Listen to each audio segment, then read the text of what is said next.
The best late-night conservative talk show in America, Sack Head Radio.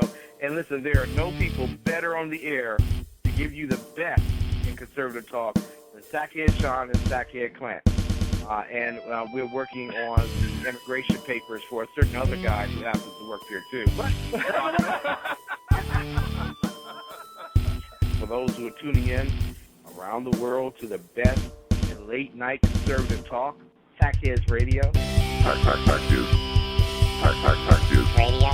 Sack News. Sack News. Radio.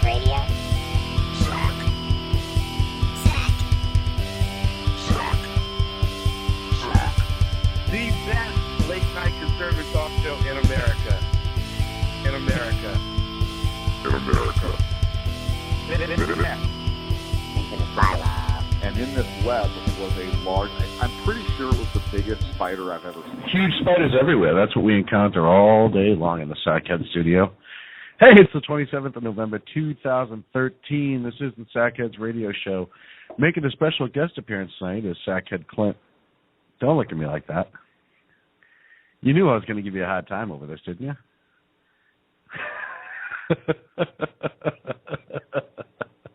Come on, let the people hear your melodic and beautiful voice. How you doing, buddy? Nothing. Getting nothing out of him except for a blank stare. Kind of like People my... are soon not going to believe that I'm actually here. They're going to think that it's like you running over to another microphone using some kind of synthesizer. Why would I even run to another microphone? This show's... Listen, because there's a donut over here. Well, I'd run anywhere for a donut. I think we know that. But I put it around the microphone so that you would actually run to it. 347-205-9399 is that phone number tonight. I want to once again thank the amazing Tammy J for sitting in for you last week. We did miss you, but Tammy did a darn good job of filling in the spot. And she does an awesome job no matter what. She's doing. No matter what. We love having Tammy as a friend. We love having her on the show. She's pretty amazing. How was your week? You took a week off? Yes, that's what I was doing. I was completely just taking a week off. I was relaxing. Good. You deserve that. Well, you've been stressed a lot lately. Nice.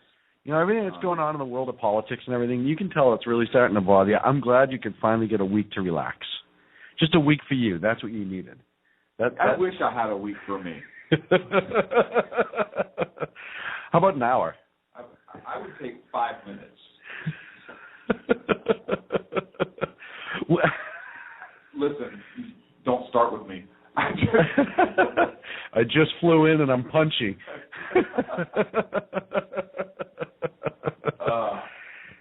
So much happened this week. We're going to talk about as much as we can.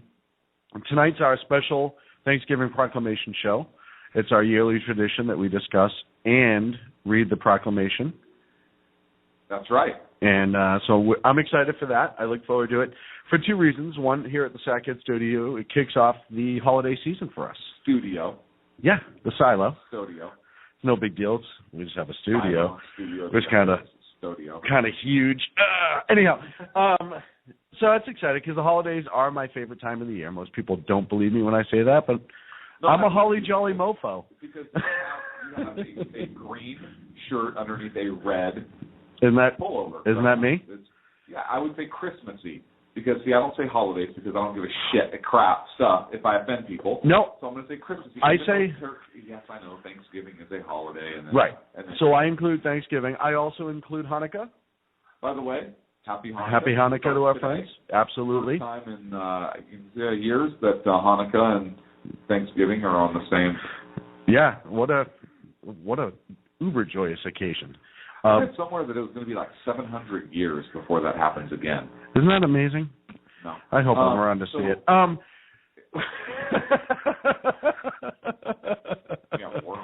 I'll be lucky if I make next year.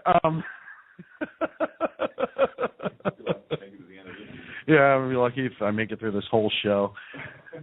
No, so happy Hanukkah to our friends of the Jewish faith. And so much to talk about this week, but I do have a good story to tell. And it's funny. I talk to people when they find out I do what I do here. They become immediately engaged in politics, and they jump right into it. And I love it because we talk about politics all the time. It's kind of our bread and butter on the show, if you haven't noticed already. Yeah, so you say bread and butter. I prefer, like, butter and syrup. I'm a waffle kind of guy. But bread and butter works, too. Well, I just meant when I'm having my mashed potatoes. Okay. No, so I was talking to my mailman. I went to pick up the mail, and he was listening to Christmas music on his little iPod. So this sounds like a joke to me. No. Is this going to be like so a three-legged dog walked into a bar and said, "Hey, who shot my paw?" Is this like that? I love that joke because it's simplistically stupid and funny all at once. So exactly. So I was talking to him tonight. This was on my way here, and I said, Christmas music, love listening, blah, blah. He said, yeah, I used to love the holidays, but the older I get, the harder it gets. And I was like, well, yeah, because you're in the mail service, and this is the type of year you get busy. And he said, no, I used to love that. He's like, it used to be, and he said he's been on with the Postal Service 25 years or so. He said it used to be, starting now, every time I delivered a package, people were happy to see me. Like that holiday season, like, hey, this is great, like it's coming. You know what I'm saying? And he said, but now, he said, for so many people in this country, every month is a holiday because they're getting a free check. And I was just kind of like blown away by that statement right then and there. He's like, we've become such a gigantic group of just freebie hand-arouters. He's like, half this country. He's like, and not everybody. He said, but I grew up in this town, and where I live used to be a fairly conservative town, and it's going the other way apparently. He said, every house for the holidays would decorate. He said, there'd be people who used to be out caroling. He's like, you go to huge neighborhood parties. He's like, now, he's like, people don't even look at each other. He's like, the yards are a mess. He's like, and the problem is in every single neighborhood, there's that one or two houses that are, he says, I call them handout houses, and I know exactly who they are because I deliver the checks there. He said, and it's once those houses start showing up in neighborhoods, it almost ruins the neighborhood. And I was kind of blown away by that statement. I'm not saying he's wrong, but just the fact that you look at the insight he has, he does deliver the checks. He knows who's who. He says, I know exactly what check looks like what and who it's going to. He said, most of the houses I deliver to, nobody's working inside. Nobody wants to work inside. He's like, there's pot smoke billowing out of the garage. He's like, they're in there playing Xbox at 2:30 on a Wednesday afternoon. He said, and I'm hoping to finish my shift and be able to go home. He's like, and most likely what happens now, he said, especially in the holidays, is I'm going to get back from my route and they're going to push me back out and I have to go back out and deliver more. He's like, I won't get in until 7 or 8 o'clock at night sometimes. He said, and it's just depressing me that there's a group of people in this society that would absolutely siphon from a system and not think twice about it. And that just stuck out to me. I just thought that was a pretty... we've talked about that before. We have, and then I mentioned the show and the fact that I talked politics, and it was a conservative show, and he and I talked for like another 15, 20 minutes. Of course, I was late to the studio, but just the insight, we talk all the time about people and how they view things, and it's the different experiences that people have and kind of how they view the world. And the people that don't feel like they have to produce, the people that are the gimme crowd, the grow up crowd, the free check crowd, all that stuff, the 1 in 3 people that are unemployed that don't even want to look for work, when you see it through different sets of eyes, it helps you, A, realize you're not as crazy as you think for always being aggravated by it, but B, what a tremendously wide problem it is. Even when we do the show, we know what we've seen numbers, we read numbers, we do all that stuff. But when you start talking to people that deal with it every single day, it's really alarming at how obvious it is. And we are still ignorant, for the most part of this country, of that part of our society. So I just felt that was a pretty cool conversation to have. Again, it kind of reaffirms that we're not as crazy as everyone likes to think we are on the conservative side of things and all the flack that we get. Well, he's clearly crazy also. It's kind of like when two crazy people have a conversation. It makes complete sense to them. Well, and I even asked him, I said, hey, like the conversation could be, you got a bologna sandwich, and the other one say poo-poo, and like that. Right, and they're high-fiving each other? Right. Was it like that? Pretty much. The left would, like the Huffington Post would paint that exactly as that's what happened. It was a conversation with the postal employee. Well, which would be weird because the postal employee was a federal employee-ish, So they would like to support the unionized. Asked him about that. I said, "Oh, well, you work for the Postal Service." But he said, first of all, I have nothing to do with the management of the service. He says, I took this job because it was hard work. He said, when I started, he's like, there was none of this one mailbox in a neighborhood where I just drove up and emptied it in. He's like, it's kind of easy now. He's like, I used to walk a route, and he's one of the few mailmen you see nowadays, and I wrote something about this months ago. Hat? In the summertime, he wears it. Yeah. I have two guys that do my mail. Both of them are really good guys, but both of them always wear their entire uniform, which how often do you even see that anymore? My postal employee does not wear a uniform. The first time my postal employee was delivering mail and was in a mail truck with no identification on, I actually stopped and I said, Who are you? Who are you? He looked at me like I was the idiot. Right. Did you just rob the mailman? Right. What happened? Yeah. He said, the post guy goes, yeah. I said, this is kind of weird, but you don't look like the mailman to me. Well, and he was like all huffy or whatever. We're all mad because you dare called him out. So draped over the. Well, and that's something, I wrote something about it a couple months ago, how he aggravated me that they could be losing so much money and they can't even wear the uniform that's paid for and given to them. Well, maybe they can't afford the uniform anymore. No, they all have it. Maybe the uniform is what. Both my guys, and this is why I respect them, both the guys that do the mail in my neighborhood, their uniform's neat and pressed. They always have their ID on. They always shut off the truck when they get there instead of just letting it run.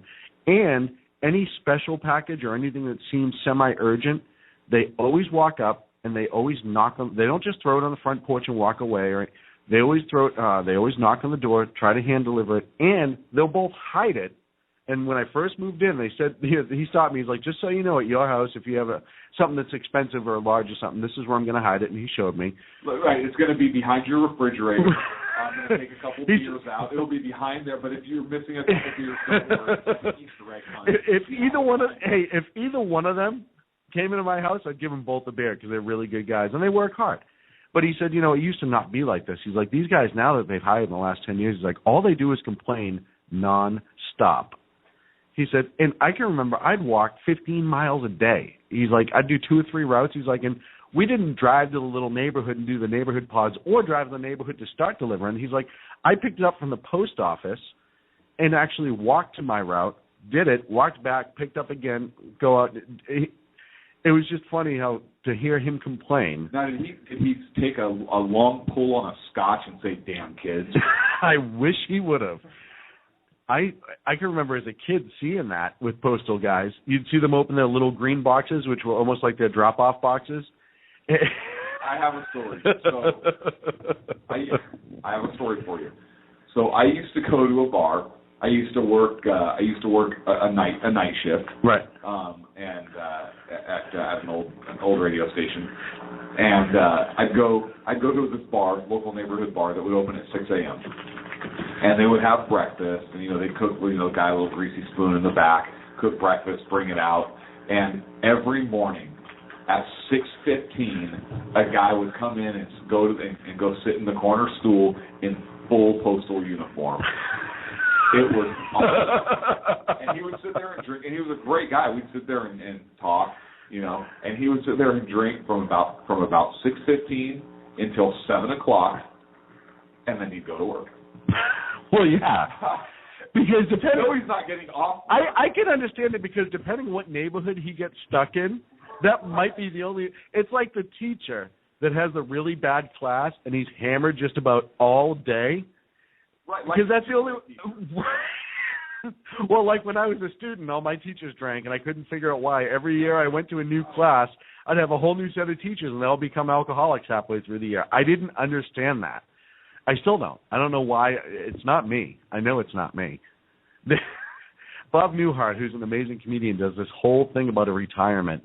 It's this whole bit, but at the end, the guy who's retiring says, I've been hammered the last 30 years here. It's the only way I can get through with it.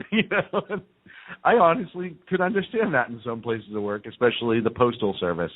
I also don't condone it, but what was the comedian said? I don't necessarily understand why people go postal, I don't condone it, but now I understand it, or something to that effect. So that was like I said, it's just more and more as time's going on, and I talk about the show with people, and I talk about what we do, and you can see it starting to grow. People that used to be quiet about politics, especially the conservatives. Listen, we've been quiet for the last 15 years. More than that. Yeah, since Reagan, really, we've been quiet.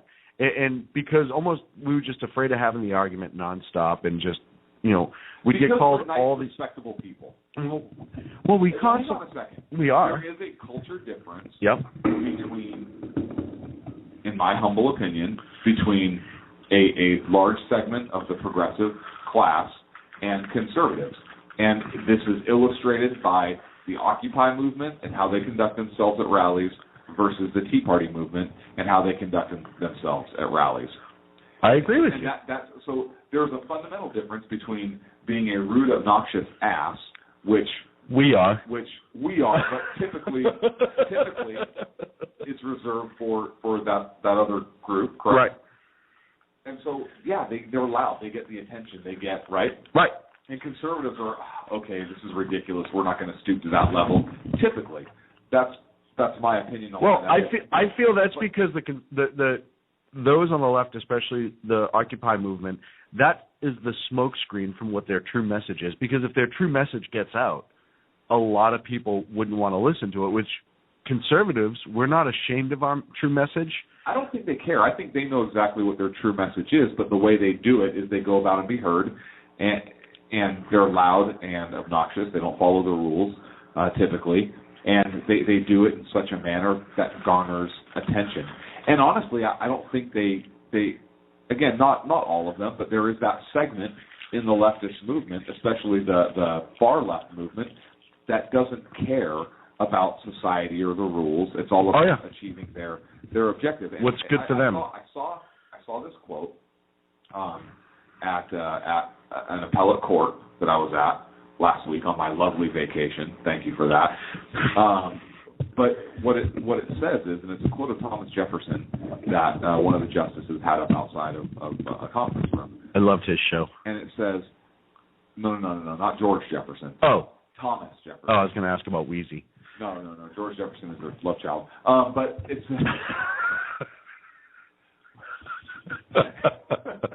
Moving on up. What it says is every difference of opinion is not a difference of principle. And I took a picture of it. And that kind of struck me, and obviously I thought about the show, but I wanted to talk about it, so this kind of segued in perfectly to what you were saying. Back then, there really was kind of some difference of opinions on how we should go about things, but the principle was the same. It was small government, it was individual liberty, it was natural law. The principles of the country were the same. It was kind of how we got there, right? And we start seeing the formation of political parties, which Washington warned us about. Today, that's not the case. Right. The Democrats and Republicans, specifically the progressives and the conservatives, they not only have a difference of opinion, it is a fundamental difference of principle. Polar opposites. So that statement that was true... One's a penguin, one's a bear. That statement that was true at our nation's founding no longer holds true. And so I started thinking more about this. And look, if we were able to come together as a nation and form the nation and the Constitution and the governmental system we have, that's when we had people that were on the same page trying to reach a common goal. Mm-hmm. We don't have that anymore. We have very different common goals. We don't have a common goal at all. No, each side has their own. It's not a unified. It's not common. Each side has their own goal. It is not the common goal. Before, each side had a common goal. Right. But I understand what you're saying. But we don't have that. So, and that got me to think that we're in bigger trouble than I previously thought. I would agree with you. And look, I knew we were in trouble before because of the where we are and the opinions we have today, but I didn't realize we were in that big a trouble. And look, there's going to be a very big power struggle. It's already going on. We already see it. But somebody is going to win, and this country is going to go one way or the other. Yeah, it's coming to a head.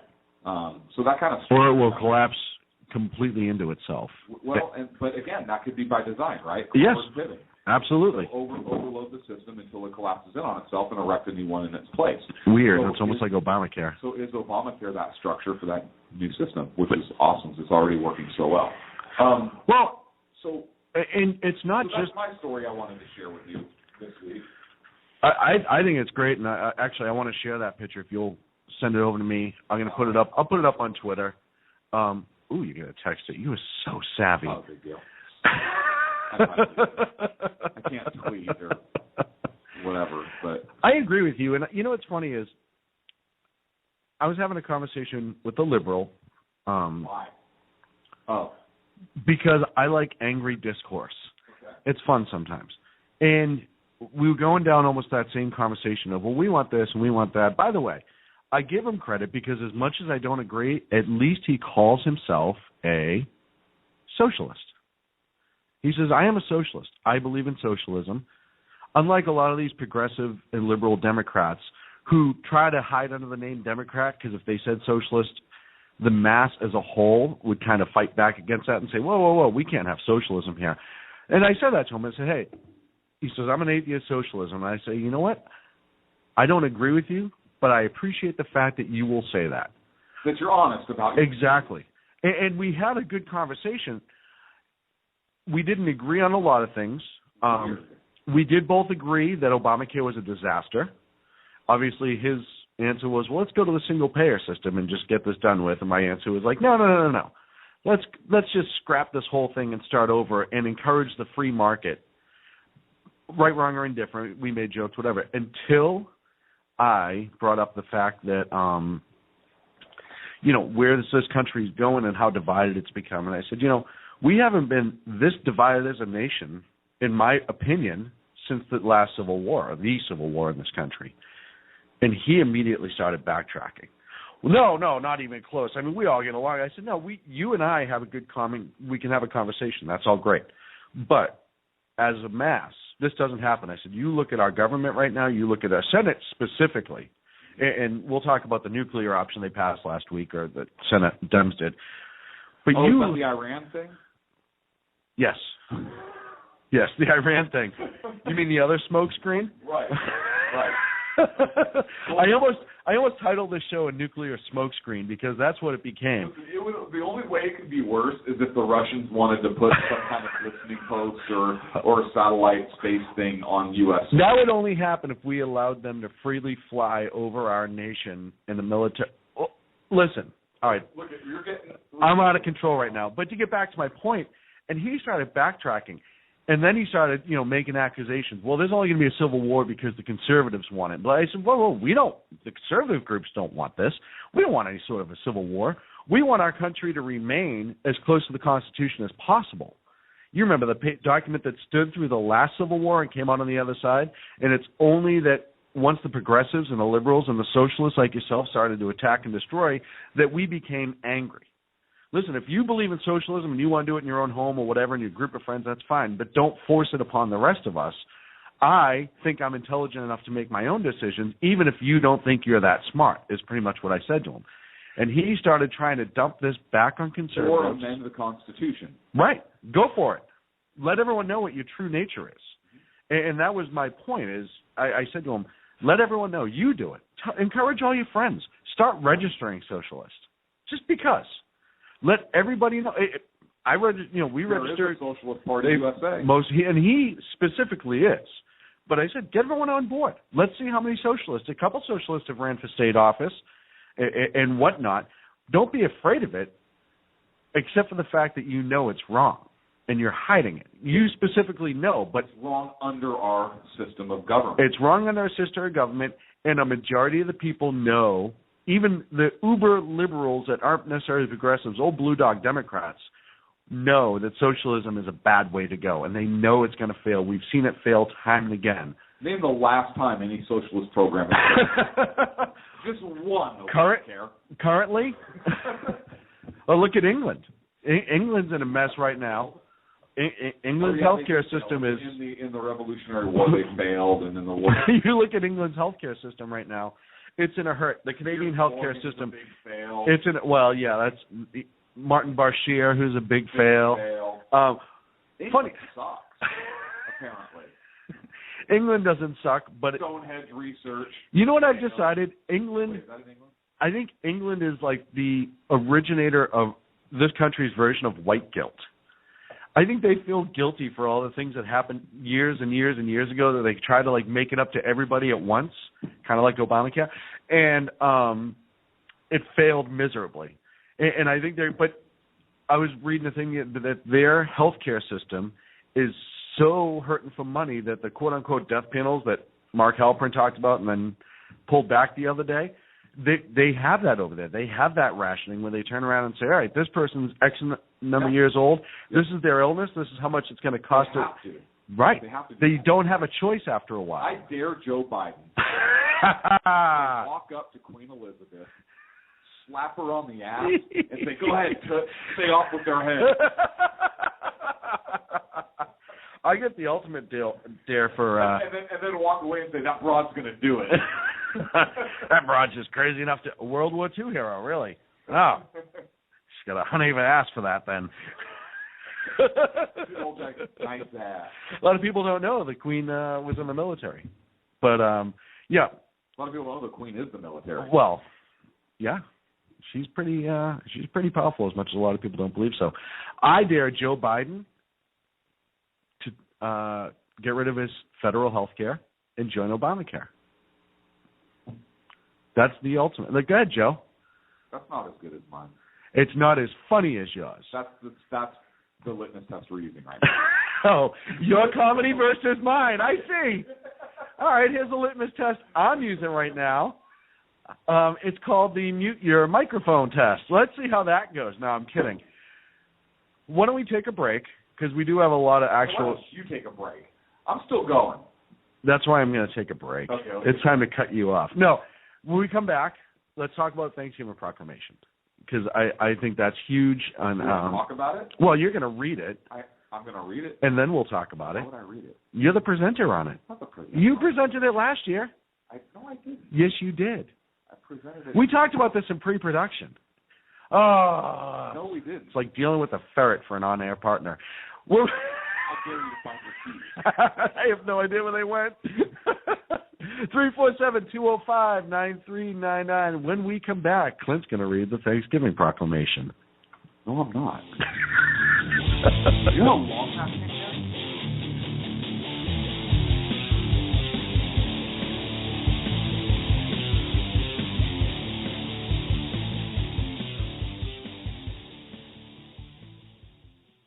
Hey, if you care about what's going on in the world, you cannot afford to miss my show.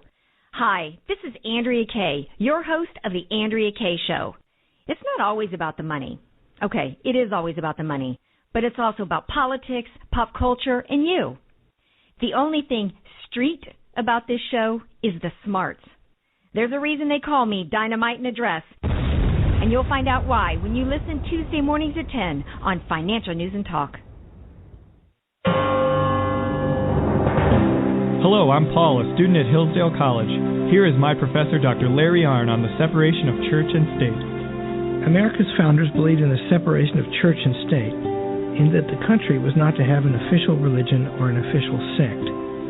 But that did not mean that government was to be hostile to religion, or even indifferent to religion, as many today argue. In fact, America's founding document, the Declaration of Independence, includes both a reference to God as the author of the laws of nature and a confident assertion that human beings are endowed by their Creator with certain inalienable rights. Far from being hostile or indifferent to religion, America's founders understood the theology of the Declaration to be an essential part of the education of citizens. This Constitution Minute was brought to you by Hillsdale College. To join the national conversation on the Constitution, go to constitutionminute.org.